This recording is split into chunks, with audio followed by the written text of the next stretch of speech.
Good afternoon. Welcome back. It is Tuesday, November 14th, 2023. We have quite a few birthdays to go through here real quick and only a couple of events. So we'll rattle those off really quickly. 1992 at Atlanta Motor Speedway in the ARCA race, Loy Allen Jr. wins his first career ARCA race after several strong runs throughout the season on the speedways. Of course, Loy would come back in 93 with who was he racing for? He was still in the ARCA series part-time, and then raced part-time near the end of the year for TriStar and their own team a little bit, and would get on to TriStar's full-time Cup team in 1994. But in 1992, Loy was in his family-owned number 2 car. Again, had several strong runs on the speedways and finally pulled off a win in the season finale in Atlanta. 1 year later, on that same date, 1993, in Atlanta, Rusty Wallace wins the season finale, and Dale Earnhardt wins his 6th Cup Series title.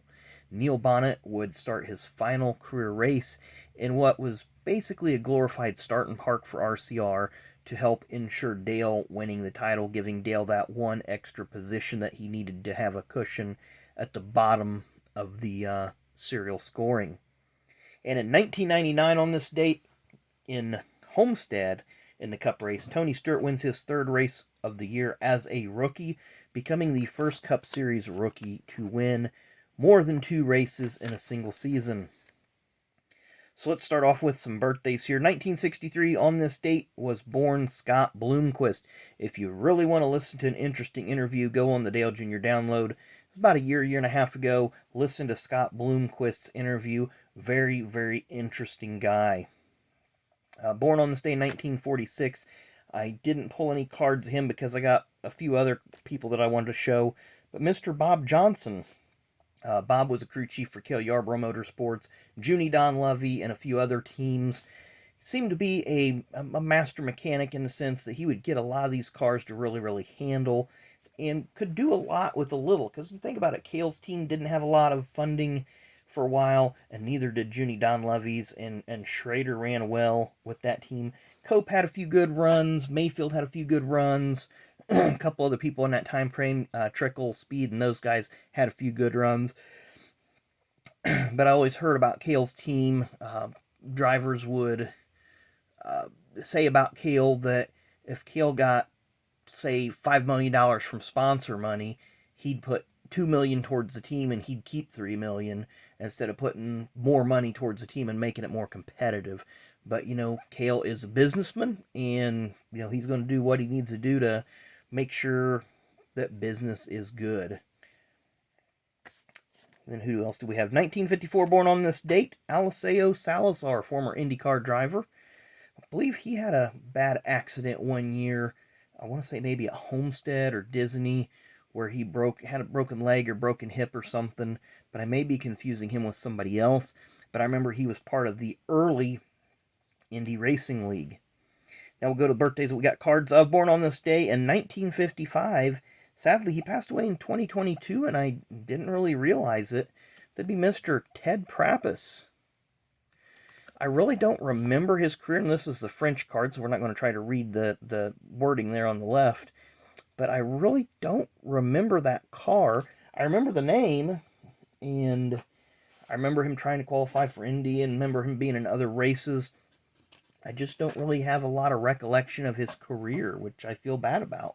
But, that's kind of an era that I was really focusing on watching NASCAR and the other sports, the other racing. If I had an extra 15 or 20 minutes that weekend, I'd tune in and catch the end of a race or something. Born on this day in 1946, so he shares a birthday with Bob Johnson, road race ace, and had a couple of strong runs in the Cup Series back in the very, very early 90s. Mr. Hoerr. And if you remember 1990, these cards are from 92, so they're going to talk about his 91 stats.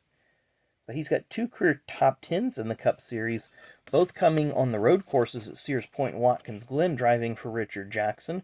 1991, he didn't really have the same funding and the same teams, so he struggled a little bit on those same tracks.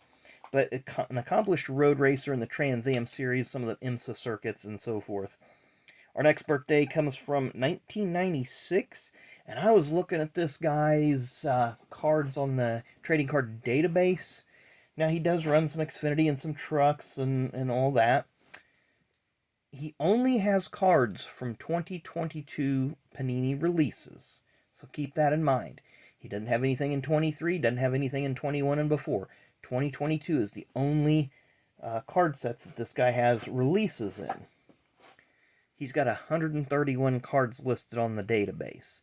That's crazy. So anyway, we're talking about Mr. Matt Mills.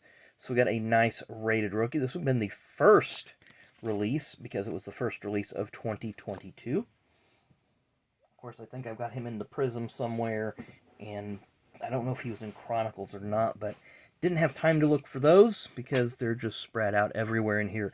And our final one, he's in many, many Halls of Fame. I don't think he's in the NASCAR Hall of Fame yet, but I could see him getting there. If he's not, I'd have to look this one up. Born on this day in 1929, sadly passed away in the 1975 Talladega 500, Dwayne Tiny Lund. So, there you see it. Tiny. Was not a tiny man. I believe he was like 6'6", 6'5", something like that. See a good picture of him there from the 60s. We'll flip these over. There you see his career stats. Shows he's won 3 races here. Technically, he's won 5, but like Bobby Allison, they're not registering 2 of them because of technicality at this point. So, nice look at one of the cars that he was driving back in the day. A little information. And then the infamous Wood Brothers car that he would win the Daytona 500 with for his first career win. And a story that he pulled Marvin Panch, helped pull Marvin Panch out of a flaming Maserati sports car that had overturned in a practice session. And his story goes that Marvin was in the hospital, told the Wood Brothers, I want Tiny to drive my car. Wood Brothers obliged, put Tiny in the car, and the rest is history. So that has been our birthdays and events for this Tuesday, November 14th. Hope you enjoyed the video. Make sure that you hit that like button and subscribe button on your way out. I really, really would appreciate it. As always, thanks again for watching, and we will see you tomorrow.